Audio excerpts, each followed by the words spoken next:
He was a rising star in American politics, a governor with ambition, charisma, and a full head of famous hair.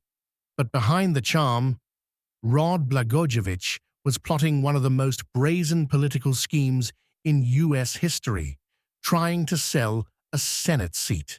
Born in Chicago in 1956, the son of Serbian immigrants, Rod Blagojevich grew up working class, but dreamed big.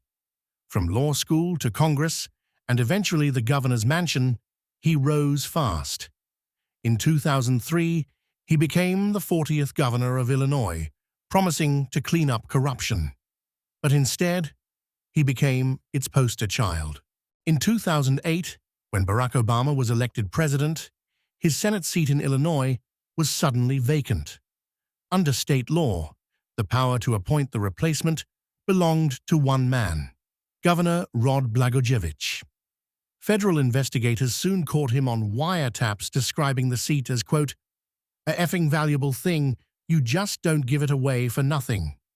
Blagojevich demanded campaign donations, cabinet posts, even personal gain in exchange for filling Obama's seat. He wasn't just abusing power, he was auctioning it off.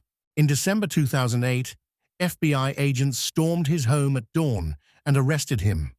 The trial that followed exposed a web of bribery, extortion, and fraud schemes, from squeezing a children's hospital for donations to shaking down business executives. By 2011, Blagojevich was convicted on 18 counts of corruption. The once celebrated governor was sentenced to 14 years in federal prison. Behind bars, Blagojevich traded politics for prison jobs, including cleaning bathrooms and teaching history classes to inmates. But his story didn't end there. In 2020, after serving 8 years, Blagojevich walked free. His sentence was commuted by President Donald Trump, who called it too harsh. Rod Blagojevich, the man who tried to sell a Senate seat, walked out of prison unrepentant, still insisting he was the victim of politics. He once dreamed of being president. Instead, he became a prisoner. This is the rise and fall of Rod Blagojevich, proof that in politics, ambition without integrity can cost everything. He was trained to heal as a doctor. Instead, he became a ruler accused of destroying his own people. Bashar al-Assad's rise to power in Syria is the story of a man who turned medicine into machinery of war, and whose name is forever tied to one of the bloodiest conflicts of the 21st century. Born in Damascus in 1965, Bashar al-Assad was the quiet second son of Syrian strongman Hafez al-Assad. While his father built a dictatorship, Bashar studied ophthalmology in London, seemingly far from politics. But when his elder brother, the heir apparent, died in a car crash, Bashar was suddenly recalled to Syria. Overnight, the reluctant doctor was groomed to rule. In 2000, after his father's death, Bashar al-Assad became president.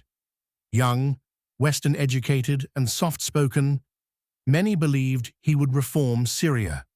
Instead, he tightened his grip, continuing his father's authoritarian rule. In 2011, peaceful protests demanding freedom erupted.